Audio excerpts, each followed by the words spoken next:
Hi welcome to my channel. இன்றைக்கி வந்து நம்ம என்ன பார்க்க போகிறோம் அப்படின்னா வந்துட்டு பொட்டுக்கல்லையை வச்சுட்டு நம்ம ஒரு குருமா ரெசிபி தான் பார்க்க போகிறோம். இது வந்துட்டு பூரி சப்பாத்தி எல்லாத்துக்குமே ரொம்ப வந்து பர்ஃபெக்டாக இருக்கும். வாங்க எப்படி செய்கிறதுன்னு பார்க்கலாம்.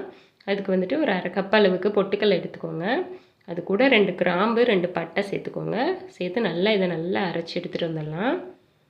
நல்லா ஃபைன் பவுடராக அரைச்சிக்கோங்க. இப்போ இது ஒரு பாத்திரத்துக்கு மாற்றிக்கோங்க. மாற்றிட்டு இதை வந்துட்டு நல்லா கட்டி எதுவும் இல்லாமல் நல்லா கலந்து எடுத்து வச்சுக்கலாம்.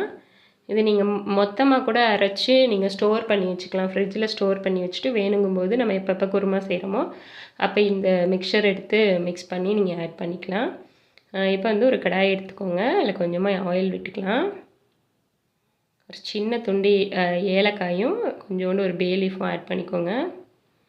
கொஞ்சமாக சோம்பு ஆட் பண்ணிக்கலாம்.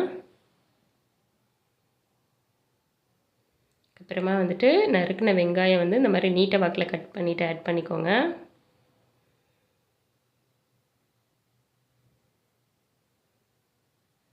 குருமாவுக்கு வந்து எப்பயுமே வந்து வெங்காயம் நீட்டை வாக்கில் கட் பண்ணிங்கன்னா தான் உங்களுக்கு நல்லாயிருக்கும் டேஸ்ட்டு. இது கூட ஒரு 2 பச்சை மிளகாய் ஆட் பண்ணிக்கலாம். கொஞ்சமாக கருவேப்பிலை ஆட் பண்ணிக்கோங்க. அதையும் நல்லா வதக்கிக்கலாம். இந்த வெங்காயம் வந்துட்டு ரொம்பவும் வதங்கிடக்கூடாது. லைட்டாக ஒரு இந்த கண்ணாடி பதம்னுவாங்க அது அளவுக்கு வந்தோடனே நீங்கள் வந்து தக்காளி ஆட் பண்ணிடுங்க. ஒரு 2 மீடியம் சைஸ் தக்காளி ஆட் பண்ணியிருக்கேன். அதை ஆட் பண்ணி நல்லா கலந்து விட்டுக்கலாம்.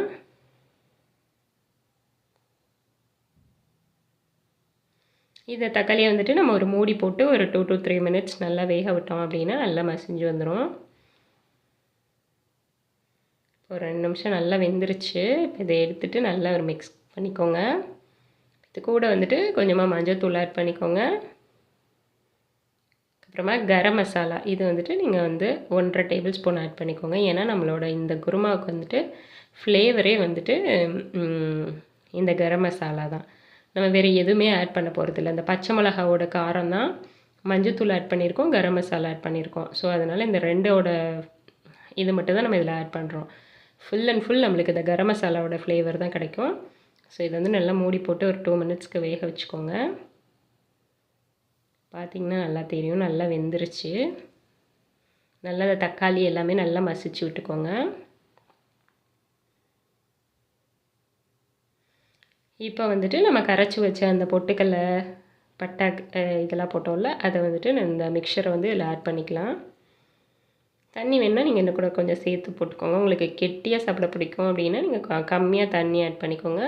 சில பேருக்கு தண்ணியாக பிடிக்கும். ஸோ அவங்க வந்துட்டு தண்ணி வேணும்னா நீங்கள் இன்னும் கூட ஆட் பண்ணிக்கலாம். ஏன்னா இது வந்துட்டு பொட்டுக்கல்லைன்றனால நீங்கள் தண்ணி கம்மியாக ஊற்றுனீங்க அப்படின்னா ரொம்ப கெட்டியாயிரும். அடுப்பை வந்து உடனே நீங்கள் அதை ஊற்றின உடனே வந்துட்டு கிண்டிகிட்டே இருக்கணும். கட்டி எதுவும் இல்லாமல் நல்லா கிளறி விட்டுட்டே இருங்க. அதே மாதிரி அடுப்பையும் வந்துட்டு லோ ஃப்ளேமில் மாற்றிக்கோங்க. ஹை ஃப்ளேமில் வச்சிங்க அப்படின்னா வந்துட்டு சீக்கிரமே உங்களுக்கு கெட்டி ஆயிரும். அப்புறம் தெறிக்கவும் செய்யும் வெளியிலலாம் உங்களுக்கு. ஸோ அதனால் வந்துட்டு பார்த்து இது பண்ணுங்கள். அதுக்கப்புறமா அதில் தேவையான உப்பை கடைசி ஆட் பண்ணிக்கோங்க.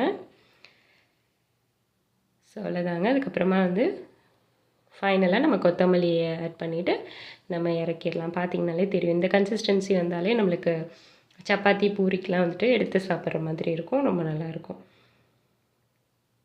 நான் வந்து இன்றைக்கி சப்பாத்தி தான் செஞ்சுருக்கேன். ஸோ உங்களுக்கு நீங்கள் பூரிக்கு கூட இது மாதிரி ட்ரை பண்ணி பாருங்கள். ஸோ அவ்வளோதாங்க. என்னோடய வீடியோ உங்களுக்கு பிடிச்சிருந்துச்சுன்னா லைக் பண்ணுங்கள், ஷேர் பண்ணுங்கள், கமெண்ட் பண்ணுங்கள் அண்ட் மறக்காமல் சப்ஸ்கிரைப் பண்ணுங்கள். அந்த பெல் பட்டனையும் கிளிக் பண்ணிக்கோங்க. Thank you, bye bye.